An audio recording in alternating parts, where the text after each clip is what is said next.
Dawn, you've got an objection against the planning application here in South Ockendon. Could you talk us through it? Yeah, my prime objection is that I feel that there are 390 buried within the existing footprint of the church and the land that it stands on. Two of those are buried within the footprint of the church, one of them being a gentleman who actually donated the land, and I feel that historically for the area he's very important. Aside from that, the majority of the graves fall within the 100-year rule. However, 4 don't. 3 men and 1 9-month-old baby girl. Given that the plan of the graveyard has been lost tens and tens of years ago, and no one knows exactly where these 4 that are not covered by the 100-year rule are buried, how sensitively would they be treated, and what about their relatives? It's a good question. What about the relatives? Have you been able to trace any relatives of the people who were buried there less than 100 years ago? No, not as yet. However, through some research, it should be possible to find them.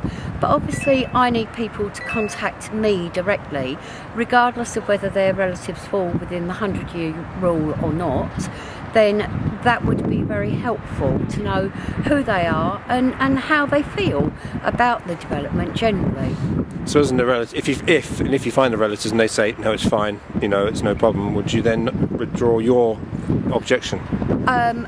I would respect their wishes, but clearly I still have a problem with the other 300 odd that are buried there, and surely people paid good money in very difficult rural times to bury their dead, and with the thought that they would be able to rest there in peace for as long as that was.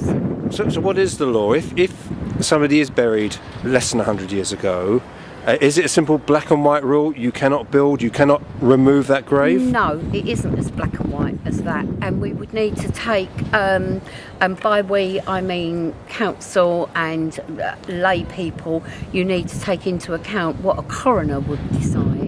And also, I know that the council seek advice from Richard Hayes, who is a gentleman who is fairly expert in this field. Obviously, I have the dates that these people were buried and their names taken from the register in Chelmsford, so it is quite easy to research. The law is cloudy in some areas, but it'll be someone with greater knowledge and clout than me to decide what the final outcome will be. And this has to be done within the law, we understand that, but it has to be done respectfully as well. Thank you very much. Amanda, Dawn's just spoken very articulately about what her objections to the planning application are. As a resident, as a councillor, where do you come into this? Well, we've been brought in by residents like Dawn who are concerned because of the bodies that are there. They want them to be treated sensitively. Having looked at the plans, the plans aren't fantastic either. And in terms of development that we want to see in the area, we do want to see it improved, and I don't think that these plans will do that. The rooms are of substandard sizes. It's not going to fit in with the street scene at all.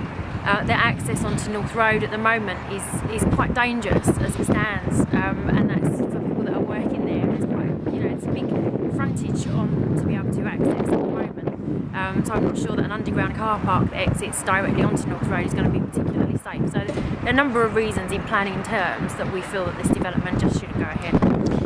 It just seems to be a South Ockendon, or your ward Ockendon, does seem to be a ward at the moment that does have a lot of applications coming. Has it always been, 'twas ever thus?